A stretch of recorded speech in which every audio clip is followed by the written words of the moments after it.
Did you ever lie on a job resume so bad when they ask you to do something at work and it sounds like they're speaking a foreign language? That's the face Aaron Glenn has right now. 0-6 Jets, folks. Good evening and welcome to another installment of the New York Minute Sports Show. We've got the Jets, biblical dumpster fire, what else is new? Then Alex Rodriguez, the biggest fan of New York Minute Sports. Oh, and by the way, Big Sloppy sent the bots my way. I got explanations. I got receipts. I got highlights. It's New York Minute Sports. It's New York Sports for New York Nuts. Don't forget to like. Don't forget to subscribe. And don't forget to follow Pudgy Boy Sports on Instagram. It's New York Sports for New York Nuts. Let's go! It's New York Minute Sports. It's New York Sports Talk for Sports Nuts. So there you go, folks. Yeah, I'm bringing the energy on Monday because guess what? Quadruple dose of caffeine. Calling the National Guard, folks. Nope, it's just a nuts sports fan right here in New York Minute. Thank you for joining us. And if you're trying to listen to us in your business establishment, you just got found out from your boss because I'm screaming, I'm yelling, and the New York Jets are hurting. Mike, how are we doing?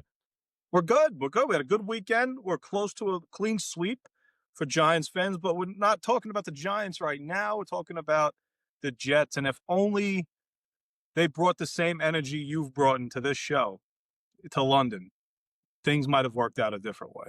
You know what? I heard that there was 1,000 New York Jet fans trapped in the English Channel trying to commute home, but it was in England.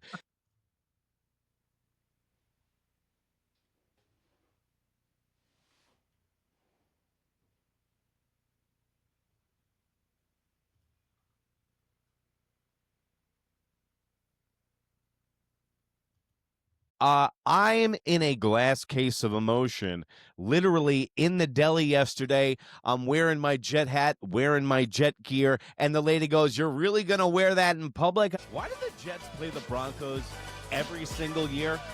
They've been playing the Broncos every single year since Vinny Testaverde lost to John Elway in Mile High. The announcers really love to put a lot of relish on that hot dog when they go Mile High.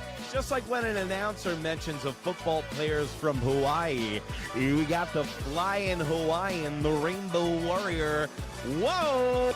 I'm about this close from driving to Bellevue, checking myself in for the nice 30-day stay. I go, "You're really going to wear that face in public, bitch?" That's my new thing, by the way. Force blunt trauma in somebody's ear hole. What do you get from kicking a Jet fan while they're down? What? It's not like the Yankees. I'm a Yankee fan. I get it. So when the Yankees get the playoffs, it's like, nah, nah, nah, nah, nah, you guys are out. But the Jet fan, I mean, that's literally like putting a stick in a paraplegic's wheels right before he goes on to the beach. Do you not want him to succeed? Do you not want to see greener pastures for us in the New York Jets? I don't think Aaron Glenn is going to make this season. I said it last week, Mike. Do you smell it getting stronger?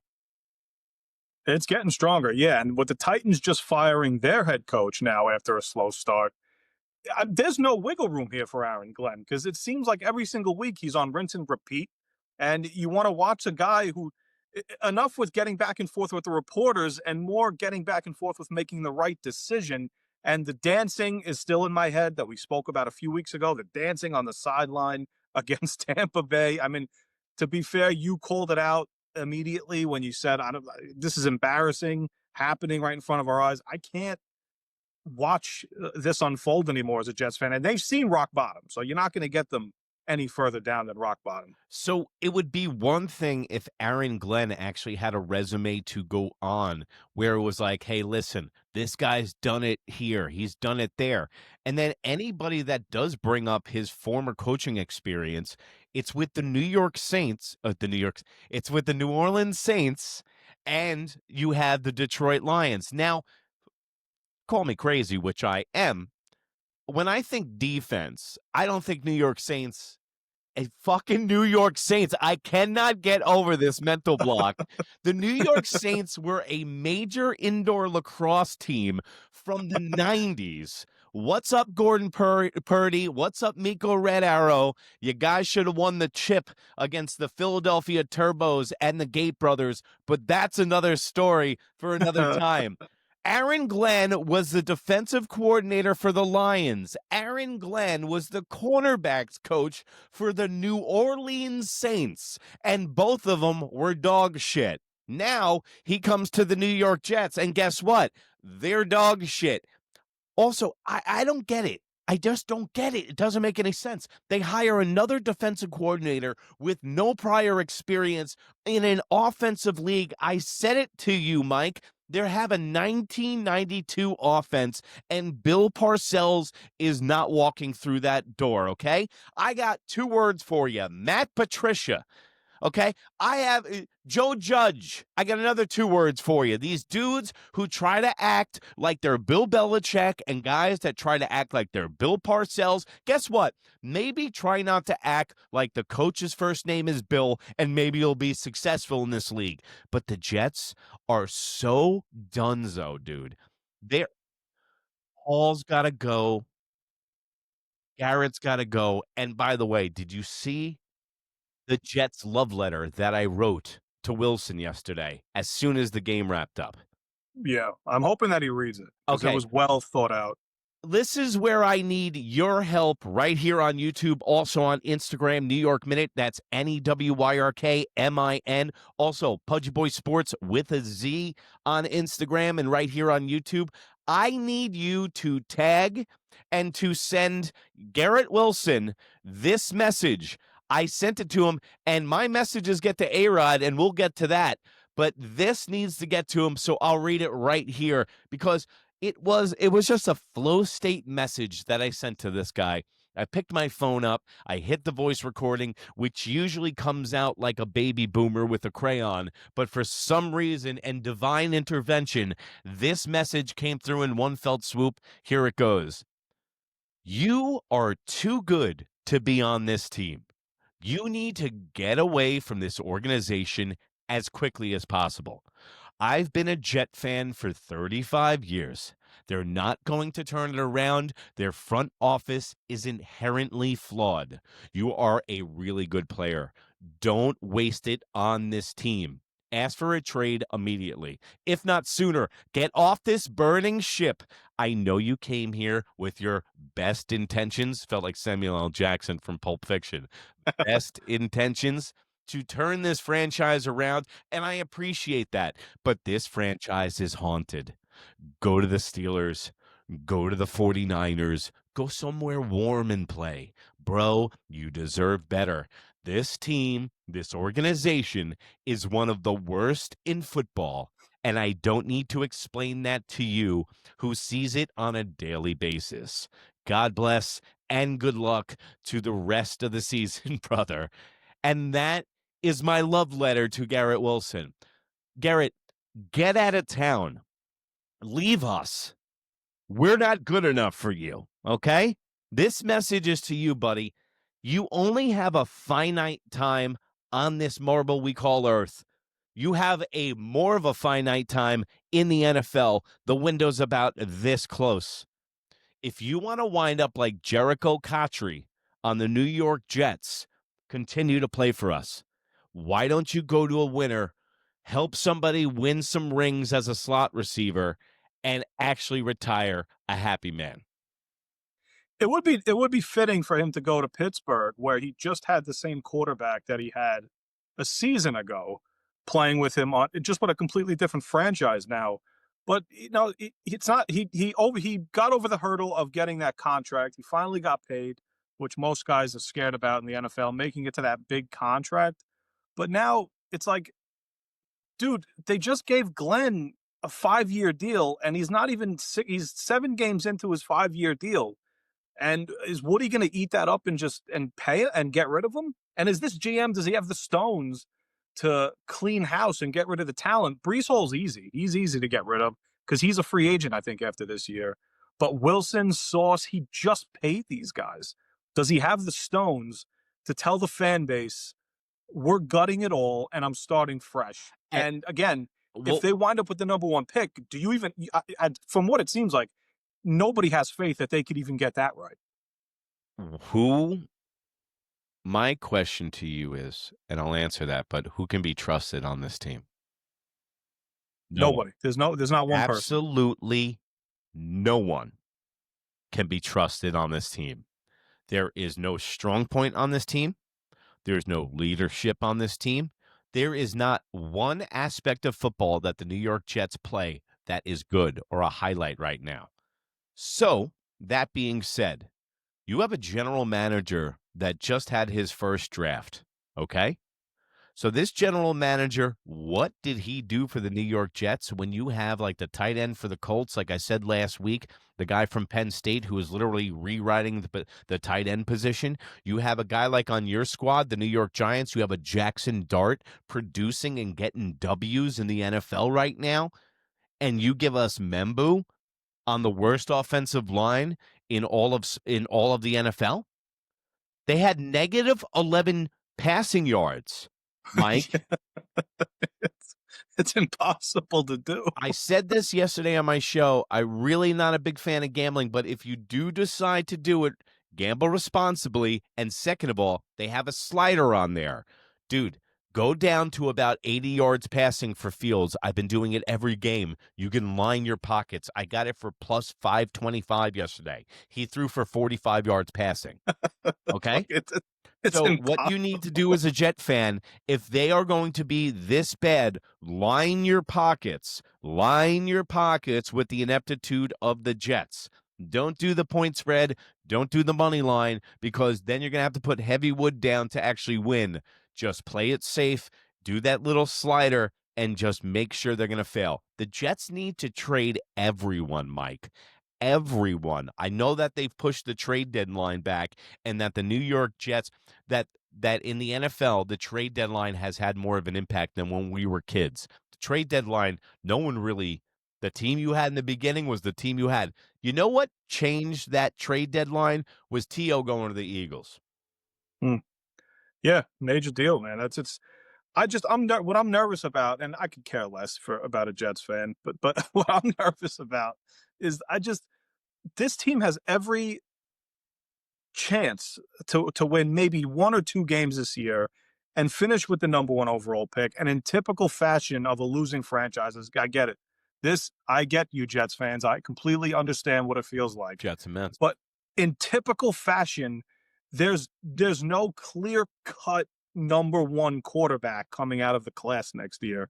So they'll finish with the first pick, and then they'll have to take their chance. And again, dude, I'm petrified if this regime stands in and makes that first overall pick and they get it wrong. And then now you're set back another 3, 4, 5 seasons.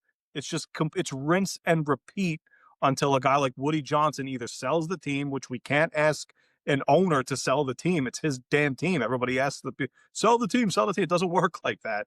It's not going to work until Woody Johnson gets the right guy in here, whether it's now or 30 years from now, and just sets his feet in and cleans up the entire mess. And after the draft the general manager had, he's never done it before. He gets Membu, right? And as far as I'm concerned, there's 0 people that he got in the draft participating towards the future of this team. Okay, so that's fail number 1. He literally uttered the words that Justin Fields could be the next Sam Darnold or Geno Smith, when that completely looks like being inept, because the only game he did well was that rehearsed game that he had against the Steelers that they had 4 weeks to completely prepare for. So the New York Jets are such a dumpster fire that I say they got to take this whole thing on the chin. Either you said it correctly, Mike, this is going to set your team back. So now it's almost like the national deficit, okay? which is at like $6 trillion, okay? And every time they try to pay this thing off, it gets worse and worse, right? They like take a credit card out to pay the debt.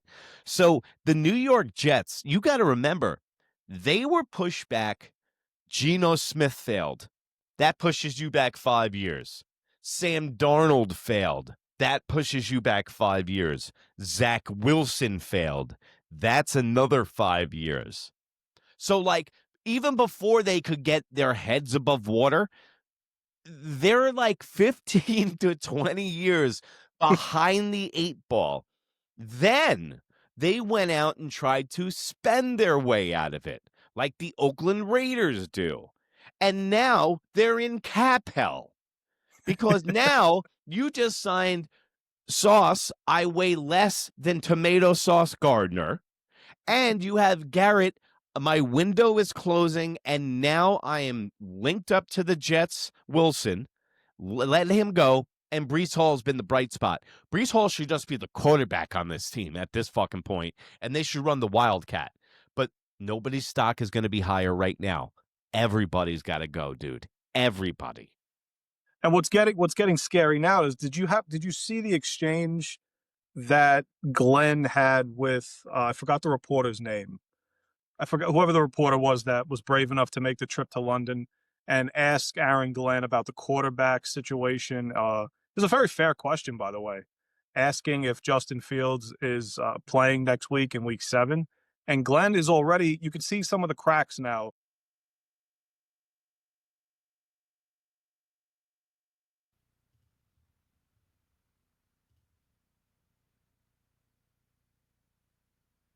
Be your quarterback next week, or will you? Come on, man. What kind of question is that? Not a good game. Hey, Aaron Glenn, what kind of coaching performance is that?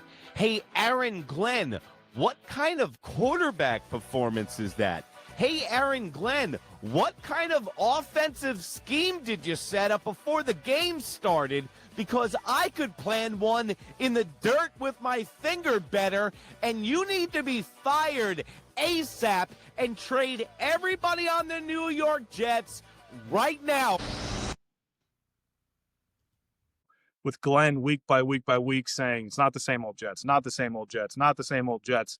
And then 4, 5, and as the weeks are progressing, he seems to be getting a little more testy. Did you see the exchange? Well, what kind of question is that? Yeah. It's like, it's a valid one. And like I said on my show yesterday on the postgame show, you can check that out right here on New York Minutes. Well, what kind of head coach are you? How about that? Aaron is lost in the sauce, and it's not Gardner. Aaron Glenn is completely in over his skis. I've been saying it since day one, since the running on the sideline, man. Like, a lot of people think that I say this shit for effect, bro. I don't. I read the tea leaves after being a New York sports fan for 35 years, and if I could see that Aaron Glenn was in over his head. But, dude, think about Adam Gase's eyeballs, okay?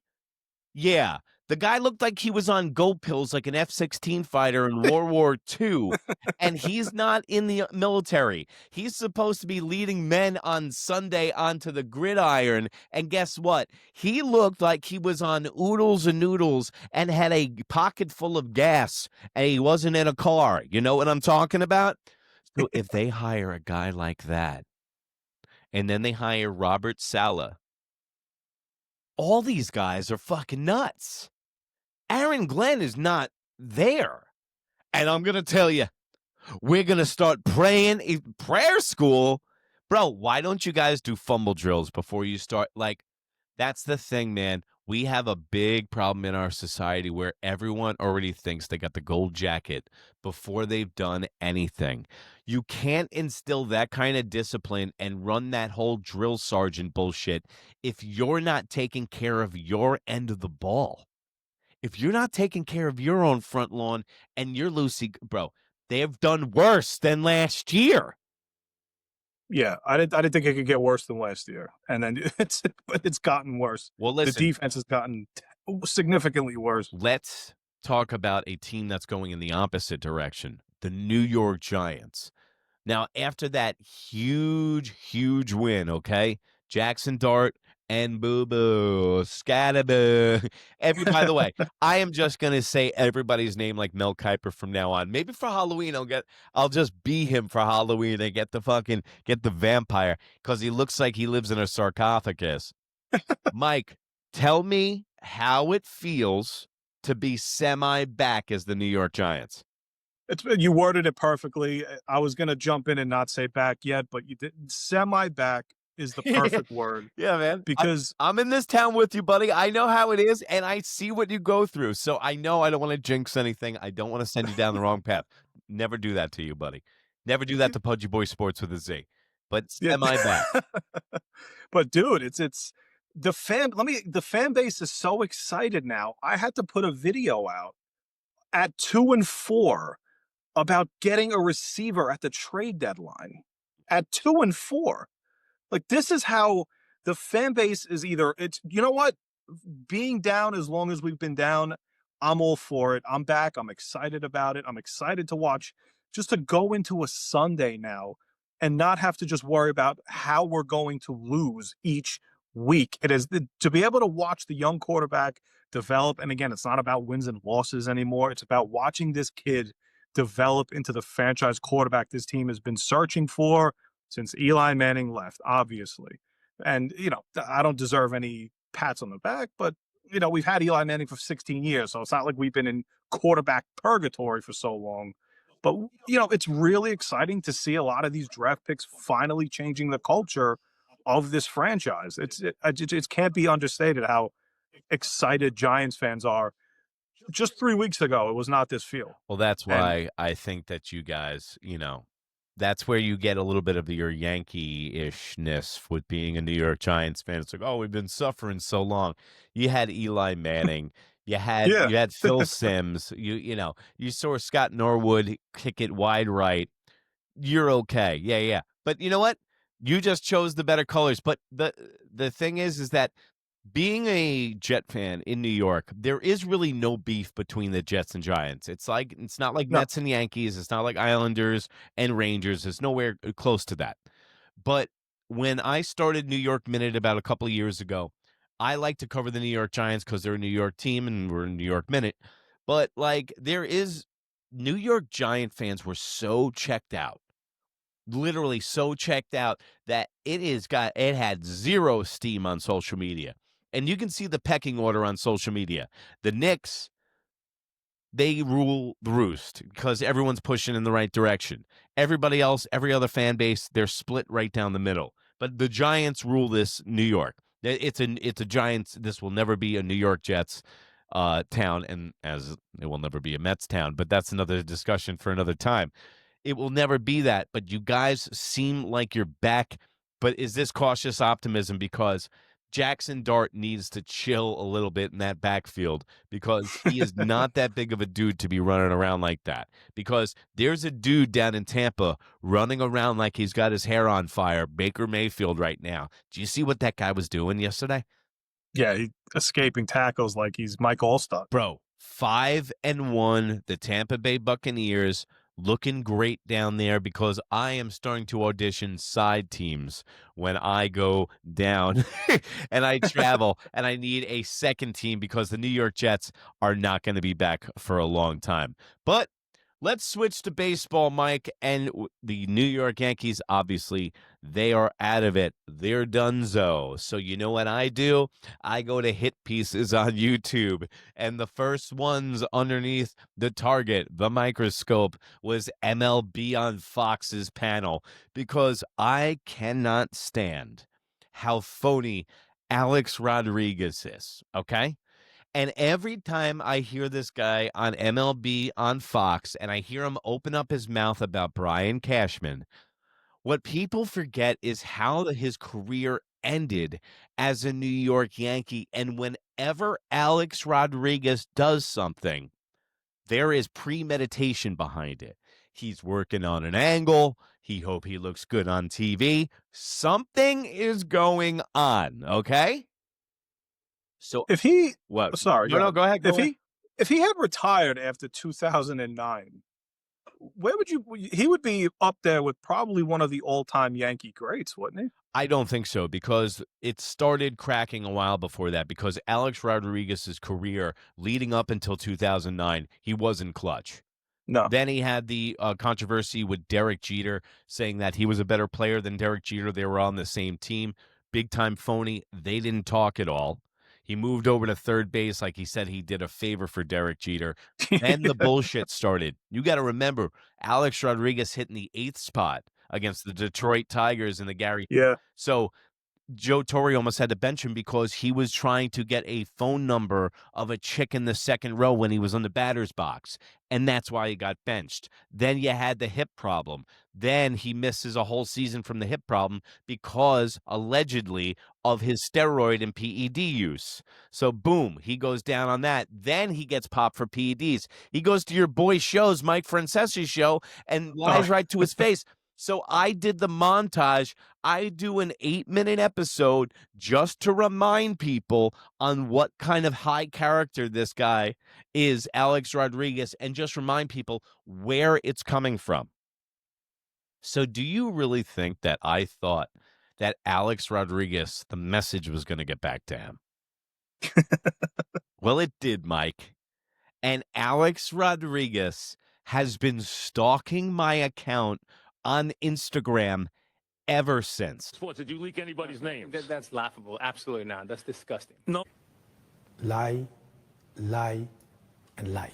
But Alex Rodriguez is sour grapes. Every year we get away from Alex Rodriguez's last year on the New York Yankees. Do you think Alex Rodriguez remembers the way that his career ended here in New York? Do you think that the Men in Black put up one of those things to erase his memory and know that he was popped for PEDs? Sorry. He was doing underground gambling. He was picking up chicks' numbers in 2018 with the Detroit Tigers when he got benched. And that's the reason he doesn't like Brian Cashman, is because when they suspended him for PEDs, Brian Cashman told him to shut the f up. And there's not one thing you did. No. Lie, lie. This is, I mean, if he sees something about his name, he's obviously vain enough to the point where he has to go see what the hell someone's talking about. This guy, so it's like 3 o'clock in the morning. I'm watching Japanese baseball. Go, As he was too. go Fighters, go Giants. He probably had $100,000 on it. That's why he was watching it. He's probably sitting there in his leather, okay. In my mind's eye, this is the way it went down. He's sitting in his $1 billion house in a white leather lazy boy. He's got on the rocks, whatever the Rocks Tequila Company is.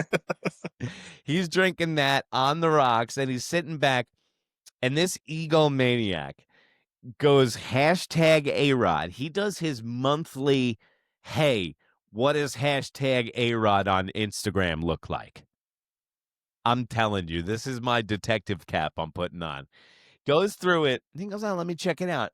Then he's got this fool screaming and yelling and literally taking piece by piece down one of the greatest baseball players ever to draw breath. I'm watching the Fighters game.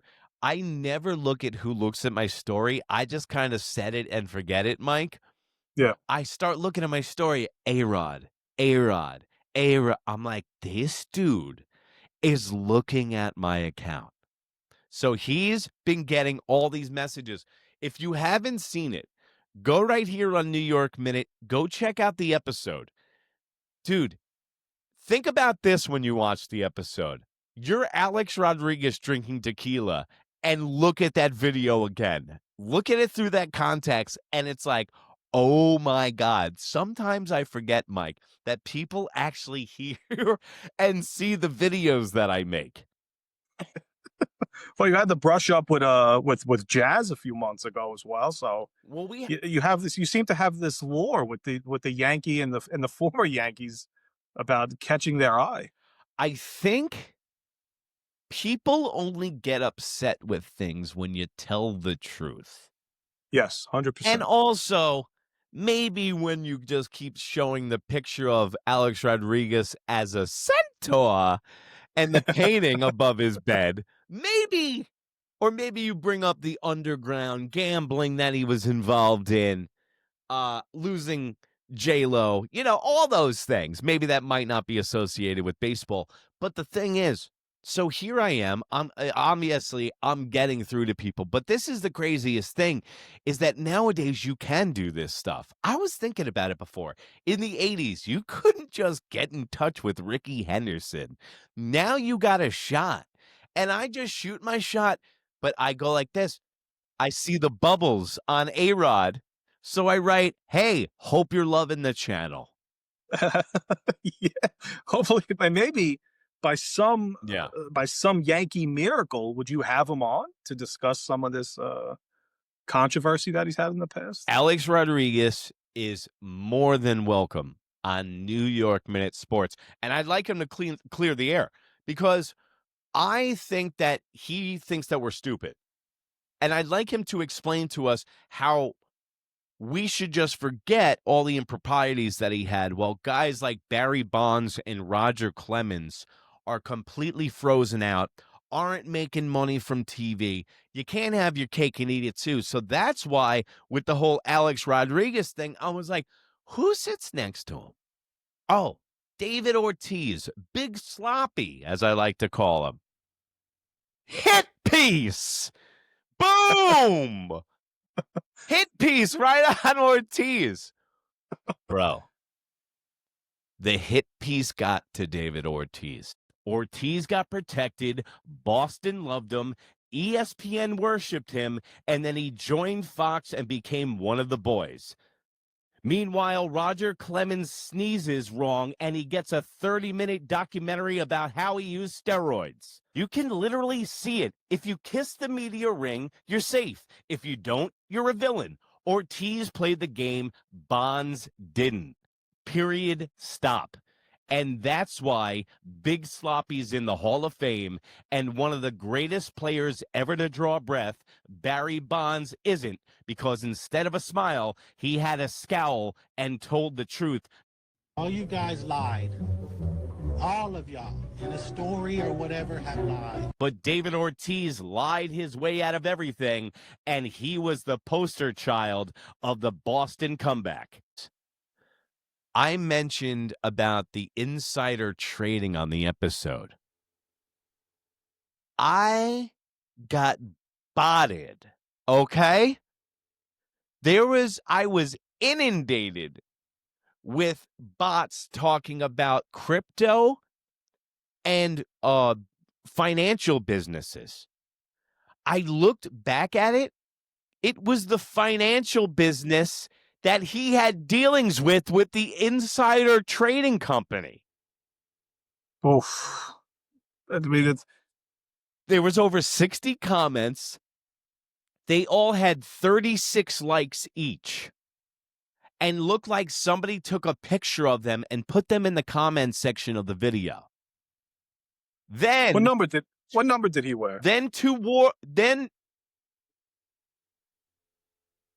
What number was? Oh, 34. Sorry, go ahead. What did I say? 33? That would have been too weird. Bro, if it's 34, if I'm gonna get Hash Patel down here and Pam Bondi in a celebrity death match, see you in Valhalla. That's what I'm gonna tell David Ortiz. So I hit him up asking why Barry Bonds isn't in, why Roger Clemens isn't in, and why Big Sloppy gets to be in. So, I don't know, man. New York Minute, if you haven't checked it out, if you haven't checked out Pudgy Boy Sports with a Z, check it out, guys, because people are watching, people are liking it. I'm getting stopped at Yankee Stadium, and they're like, hey, you're the Aaron Baboon guy. So, know what's so funny? Think about this. If Aaron Baboon has seen, I wonder if it's gotten to him about the Bubbles post-game show. I mean, the post-game show has gotten over 3.1 million views. So he might be seeing it. There's absolutely no way these guys, and there's too many people that'll bring it to their attention as well. Like, cause he does the weekly show, I think, with John Boy, right? Yeah. That was never done like 10, 15, 20 years ago. These guys are Well, interacting more than ever, like you said before, with guys like you get morons like us on social media. well, Oh God, they used to he's doing great. He's doing great, by the way. they used to have me and Doggy. Okay, first of all, we created Media Row. It was named after my wife, Row. Okay, but we used to have Buck Showalter, Joe, Grandpa Girardi. They used to have him on, and then they sold the rights because somebody has to pay for that, and the manager gets to put it right in his back pocket. That's why when you listen to the broadcast, it's like, "Hey, it's Aaron Boone. Why don't you drive a Kia in New Jersey off the Fiasco after I fucking blow it in the playoffs again, you dumb fuck?" So that's Baboon. Yeah, and I think they definitely hear it. Even a player that's scrolling through and sees it, he's like, "Oh, coach, did you see this? This is pretty good." Somebody's bringing it to their attention. Everybody has to see. I don't know if they call him coach. They might call they call him Baboon. And hey, Babs. They call him Babsy because Boone's got to shorten everything and put a Y on it whenever he gives anybody a nickname. Hey, Babsy. He's still got a job. Your manager's still got a job. Nobody's going anywhere. There's going to be no baseball in 27, so they're locking it up. What's also with your hatred for the World Baseball Classic, by the way?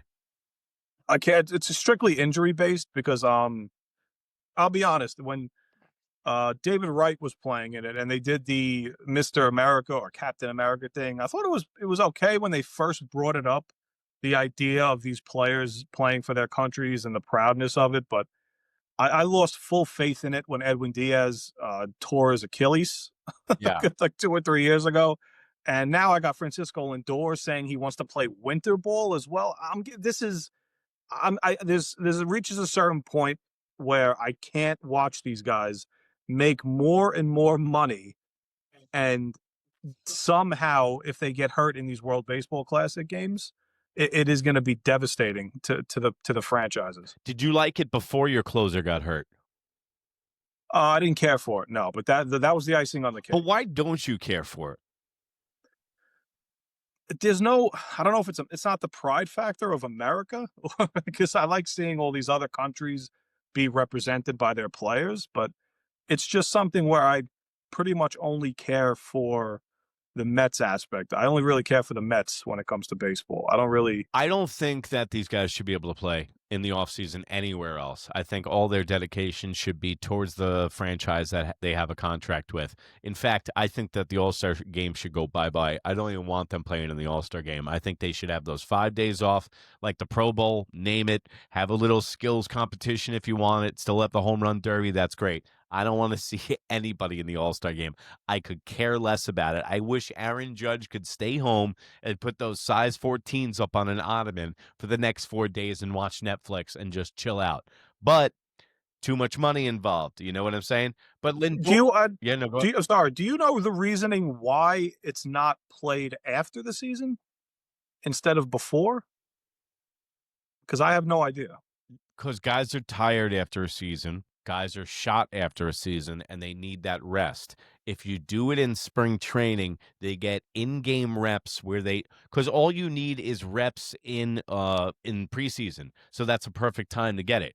And I have to admit, man, that's the reason I fell in love with the World Baseball Classic, because the way that I operate is I'm already counting days till opening day. As soon as the Yankees are out of it, I'm counting days. We got 168 days till opening day. We have 144 days until the World Baseball Classic. The Japanese playoffs is going on right now, and I'm a zombo because I've been watching the games at 1 o'clock and 5 o'clock. Japanese playoff baseball warms the cockles of my heart. Oh, we got a barn burner against the Bisons and the Fighters. Pitching. Go Giants, go Fighters. Yes, the Fighters, okay? And so when I look at a guy like Lindor having a down season and he runs out of gas at the end of the year, that would piss me off, man. Your first dedication is to the team that you play for in the major leagues that got you to the dance. But the way that I look at the World Baseball Classic is it shortens up the season of competitive baseball. So not only do you get baseball on March 30th, opening day, You get competitive baseball before that. Also, you got March Madness running one and the same. The final game is on St. Patrick's Day down in Miami. That's where I'm going to be. By the way, you can send Uncle Erik to Miami. That's what we're going to be doing, by the way. It's going to be like Steve Guttenberg from Police Academy 4 back to Miami because me and Playoff Patty are going to be in the building for the World Baseball Classic. And this is the greatest because guess what? We throw it out the window, folks. We're not Yankee fans. We're not even those scumbag Philly fans. We're all Americans, and we go to root for the stars and bars. And my buddy, Playoff Patty, who's 6'7", 300 on a good day, guess what? He's going to be the guy in the Uncle Sam costume giving out our merch October 18th. That's when we go on sale, baby. Big time. You know what's obnoxious? What would be really obnoxious? And this used to happen back in the day. I'm sorry. Continue. This used to happen back in the day, and it still does a little bit with some of these people on social media. Like if a Met player and a Yankee player are representing Team USA, and only the Yankee player contributes, and the Met player doesn't contribute, or vice versa, how come we're all just not cheering under the same umbrella? And it's, well, this guy didn't do his part to help out the USA. Why can't we all just be together under one umbrella? Well, you sound like Rodney King. Why can't we all just get along? I agree with you, Mike. I say world peace, give peace a chance. But the one thing was, I forgot to tell you. So the other night, I told you I wanted to start covering Japanese baseball. So I'm scouring the information superhighway that Al Gore invented. And I'm looking through the highway, and guess what? I finally find Japanese television. Oh. And I'm not talking like an app. It's like almost, I got the camera feed of some nice old Japanese lady left her window open in her house, and I'm literally channel surfing on Japanese TV. It's like pre-WW2 like government movies.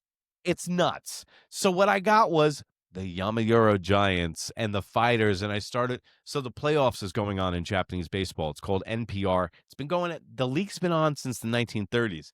I'm covering it, and guess what? That's how I found A-Rod stalking my account is because I'm watching Japanese. He was probably watching the same thing. But dude, the games are so much fun to watch. I can't read. I had to look it up on Google and find out what the name of the Japanese station was. Then I had to use Google to translate it. I need the baseball, Mike. I need the baseball. Will you ever reach a point, maybe by next World Baseball Classic, where you're cheering for Japan over the United States? You fucking kidding me, man? Yes. This is a picture of my grandfather, okay, storming Normandy, Michael. Will I be rooting for anything other than USA? All right. Stars and bars all week. All right, Mike, we got even bigger fish to fry than USA baseball, okay? This is bigger than Oprah. We got the New York Knicks season coming up against the Cleveland Cavaliers, Mike.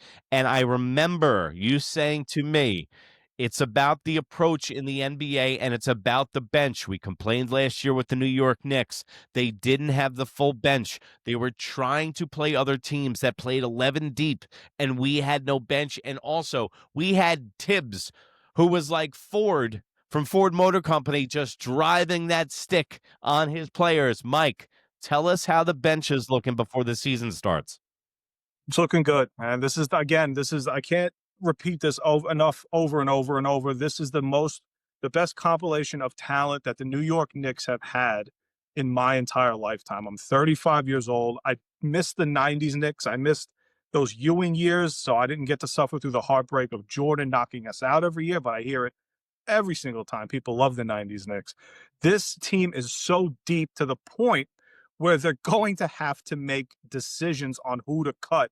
And every player that I'm going to mention to you Knicks fans are going to want to keep on the team. That's how deep of a roster that they've compiled with Leon Rose and I was going to say Tom Thibodeau, thank God, and Mike Brown. I'm so happy he's gone. Now, the New York Knicks, the way that they're going into a season, so the 90s Knick fan that you just mentioned, you're talking to him. And yes, I've had my heart broken, and it's so funny, man. It feels like I live in two different worlds as different Knick fans because all I know from the Knicks is heartbreak.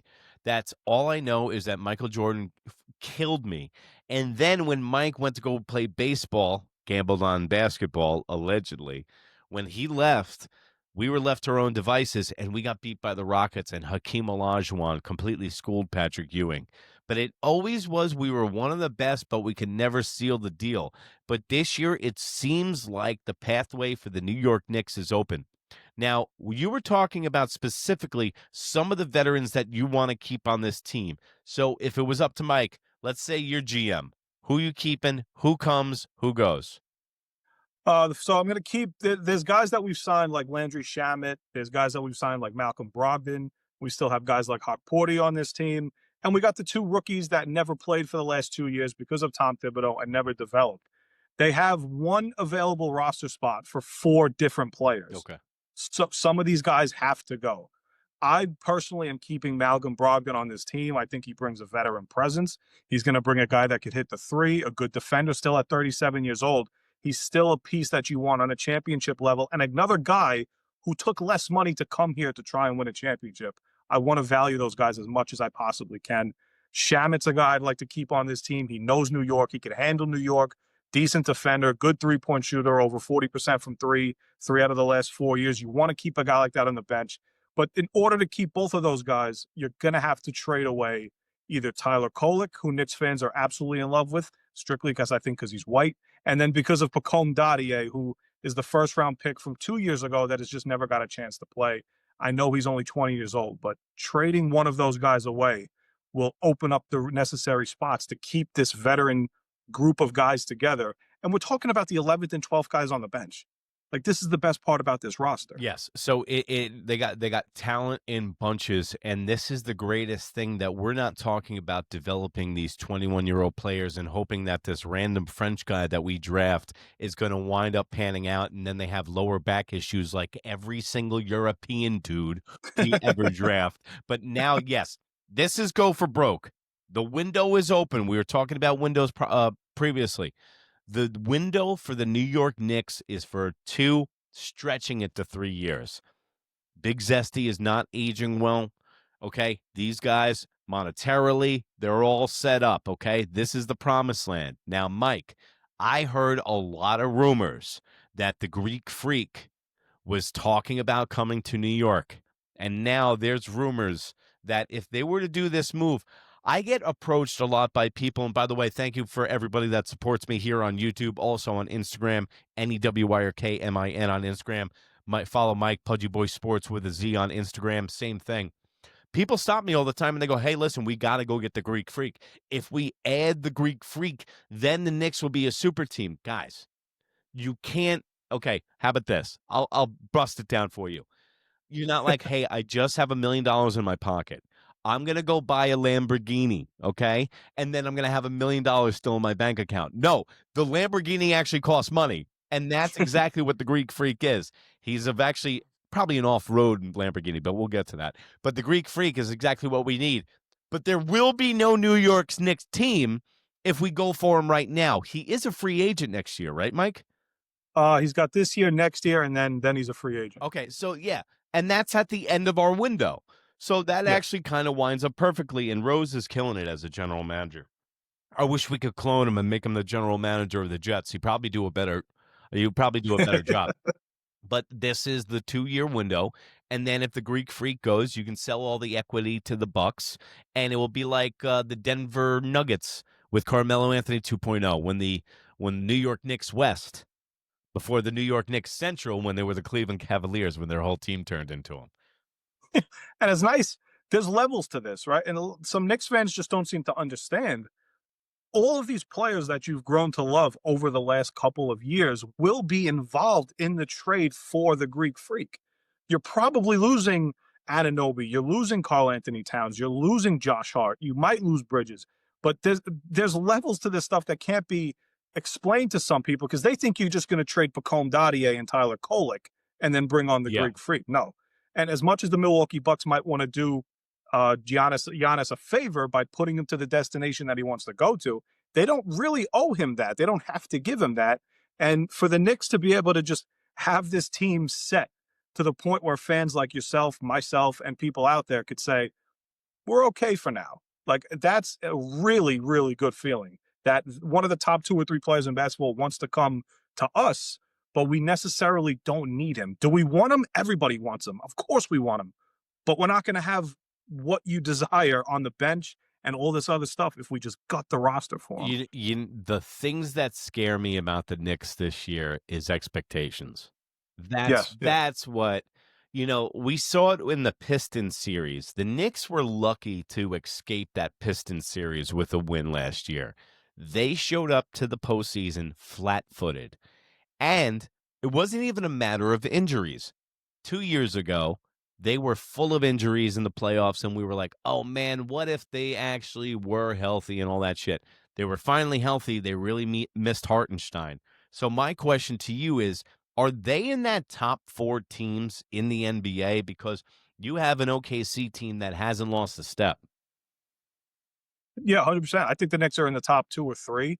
It depends on, you want a mixed bag. If you want to include Cleveland over the Knicks in the Eastern Conference, I'm not going to argue about that. So the Knicks still have to prove that they could take advantage of all these injuries. The Knicks are still, we got lucky last year, bro. We got really lucky with a lot of guys who are injury prone. And, we got Anunoby's a guy who misses games every year. Like you said before, Karl Anthony Towns is like, he might not age the best in a couple of years. Brunson has stayed relatively healthy. But with the bench, you are going to alleviate that.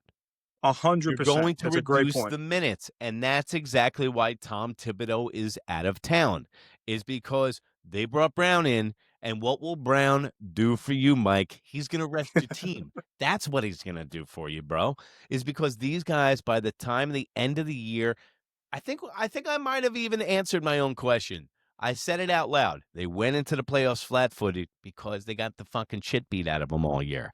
And when you have Mikal Bridges, who's led the league in minutes the last 3 years, beating your door down and telling you, Tibbs, well, you got to rest our guys, the writing's on the wall if your team runs out of gas in the playoffs, and that's exactly what they did. It was the perfect example. The Pacers showed the new basketball and the old school basketball. And that's exactly, you can parallel it to the Jets and Aaron Glenn. He's running a 92 offense. Tom Thibodeau was running an old school offense. You need to modernize, adapt or die. That's exactly what Brown's going to do, and it's going to be a perfect fit. A lot of fans were unhappy. A lot of fans are unhappy for the wrong reasons. Just because the Knicks have been bad for 25 years does not mean you associate Tom Thibodeau with the previous 20 years before he became the head coach. We could get better, and we will get better. This is the best version of the Knicks. I still think the 90s Knicks, if you were to put them against this team is more talented, but the 90s Knicks would beat them up. It depends on what the rules would be. I understand. I still think possibly the best team was the Latrell Sprewell team. Larry Johnson, Grandma Ma, Allen Houston, Patrick Ewing. I think that might be the best version of the Knicks. I know Melo was a good player, but Melo just couldn't win anything, man. The Novak Knicks have a very, very, very, very strong part in my heart. And that was like we were starving for teams to come back. We had Linsanity, Nate Robinson, Knicks, all that stuff.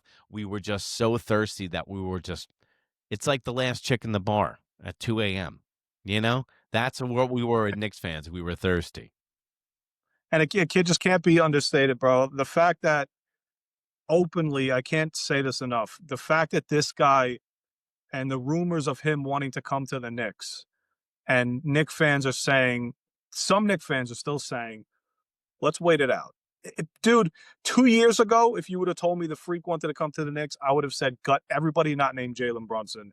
But it's just different now. And like you said, Leon Rose has built such a great foundation. And even with the cap situation, the Knicks are so maxed out with the cap situation, he's still able to make other moves that will improve this team throughout this whole season. I think what we figured out on this show, and we'll wrap it up by saying this, but I think that we've experienced on this show today is that the New York Jets are inherently haunted. When your former best quarterback you've had in franchise history, Mark Sanchez, pummels a 68-year-old grease truck salesman, Oh, my and God. then you hire a new head coach who looks like he's out to lunch and a fly girl from the show In Living Color on the sideline, and the days of Adam Gase and Robert Saleh seem like a wet dream.